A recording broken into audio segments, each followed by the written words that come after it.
It Welcome to Derry dropped last night, and shortly after, HBO released the week's ahead trailer, and my goodness, it looks amazing.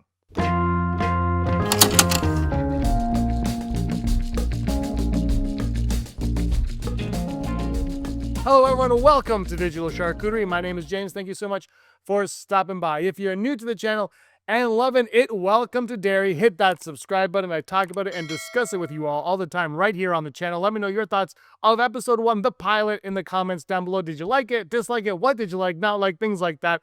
Do you think it's scary enough?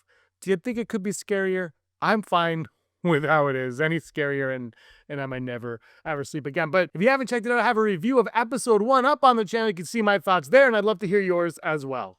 HBO released the weeks ahead trailer going forward in this season. This 8-episode season is going to take us right into mid-December. It's going to get really cold really fast as we watch this series, and I think it looks phenomenal. So let's talk about it, break it down, discuss it, and let me know your thoughts on this week's ahead trailer. The week's ahead trailer drops us right back off at the Capitol Theater, where all hell broke loose at the end of episode 1. The screen is burning in what looks like balloon shapes, a nice little nod to our favorite dancing clown, who we'll see at some point this season. Then we hear Lily as she has a voiceover explaining that she saw something, and we flash back to the end of episode 1 and her blood-drenched hand reaching out from under the theater seats. We see Lily screaming in her bed with a voiceover saying, "No one's going to believe me," as she of course is a victim and has a history of trauma and mental illness, and the kids in her school are really going to think she's gone crazy when this story gets out there. We now see Juniper Hill. A record is playing, the title appears, and we are in the high school gymnasium where we meet the real New Losers Club. Not the fake ones we got in episode 1, the real New Losers Club. This time, Ronnie is officially included, and I think this looks like to me to be Will Hanlon, who makes references about this type of stuff happening all the time in Derry, and we know that Mike Hanlon, of course, researches Derry in the future. Now we head into the tunnels, because that's where you want to go in it. You want to go into the tunnels. You don't want to move away. You don't want to go anywhere outside of Derry. You want to go right in the heart of it, in the tunnels, of course. The kids are going to try and discover what it actually is. While I thought Maddie's opening scene was the Georgie scene of this series, it was actually the entirety of the first episode being the quote-unquote Georgie scene. The death of the kids in the theater, plus Maddie brings these new group of kids together. A terrified Marge then asks if it will happen again, insinuating that something has happened to her. She is now sporting an eye patch. Curious what the cause of this is. Obviously, we're meant to suspect that it's been an attack of some sort, but it could be a misdirect. And she just had an eye operation on it, or whatever, and Mr. Optimism me is thinking that's what happened.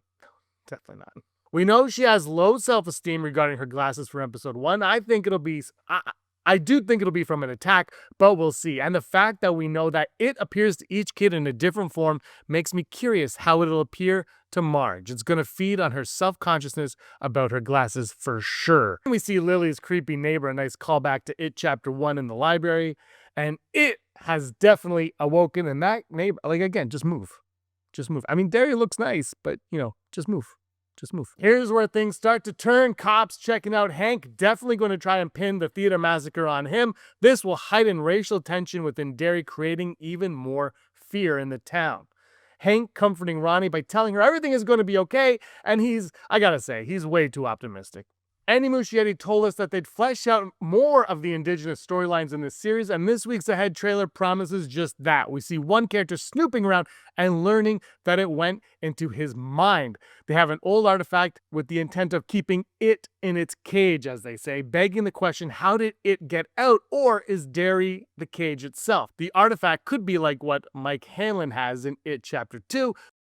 This is where the trailer shifts gears over to the Air Force, where we learn they are searching for something beneath Derry. We find out that Hanlon wasn't chosen at random, but for a specific purpose. We're now officially told that Dick Halloran from The Shining was Hanlon's driver in episode 1. Dick has the shine, the psychic sensitivity, a combination of telepathy, clairvoyance, empathy, and precognition. He can use this to detect Pennywise's energy or even discover buried artifacts deep within Derry. And it looks like they plan on weaponizing it for the Cold War. Nuclear threats are running rampant at this time, so it makes sense the US government would like to harvest whatever it is deep below Derry and use it as a weapon. Dick's visions are friggin' insane. We see a black and white hallway with a red balloon and our favorite dancing clown clutching the string. A scared nurse also in black and white. We cut to Lily speeding down the road on her bike and Leroy calling out to Halloran as he flies a chopper. Halloran then tells us that he can see things. We see a sewer door slam shut, kids floating, all classic Pennywise. He then says he sees dead kind of things, and we see two ash-covered hands clasping each other, possibly a reference to the Kitchener Ironworks explosion, and that is an Easter egg hunt I want no part of. I mean, I love Easter egg hunts, but that one I'd be like, we're good. We then cut to Marge trapped in something. This happens later on as one of her eyes is still bandaged from earlier in the trailer. Poor Marge. Kids running through the mist with kids floating above, not creepy at all. Then we get this damn woman that's gonna give me frickin' nightmares. Every trailer this thing pops up and I'm like, I don't even know if I'm ready for that one. Pennywise strolling through the flames towards his next victim. No one dies here, ever really dies, is mentioned, which is a callback to It Chapter 2, which leads us to a corpse floating. Yeah, that's right, floating in the water. Leroy looking on and the smile of Pennywise crossing the victims' faces before being fully submerged into the water. A kid running through the forest looking like they're being chased by Mrs. Kirsch from It Chapter 2. We see a montage of Halloran's visions before Pennywise says, "What's the matter? Seeing things?" Halloran covers his ears and Pennywise stands waiting, engulfed by flames. To me, this feels like it might be a callback to earlier in this trailer when we see Pennywise, our favorite dancing clown, emerge from the dark in a jump scare lunging towards the camera, followed by Halloran covering his face after he's seeing visions, leading us to believe that maybe Pennywise is toying with him. Maybe he knows that he can see these visions of Pennywise and of the dead and what's going on, and Pennywise is using this to toy with Dick. Pennywise knows what goes down deep within the core of Derry itself. Then we find out that episode 2 is airing early on Halloween night before seeing Pennywise with the cleaver for a scene I can only imagine is something I'll be watching like this. All in all, this season is looking incredible. If episode 1 was any indication, we are in for one hell of a ride. I think it's fantastic so far. Great lead into the series. Like, we don't know where it's going.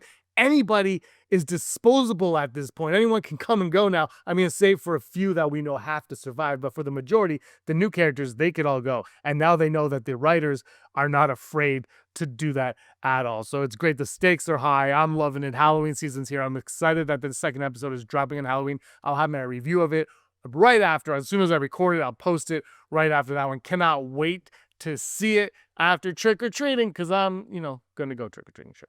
I can't wait for it. Let me know your thoughts in the comments down below. Thank you so much for watching, everybody. I really appreciate it. Hit the like button and subscribe. Till next time, may be the master of your own universe.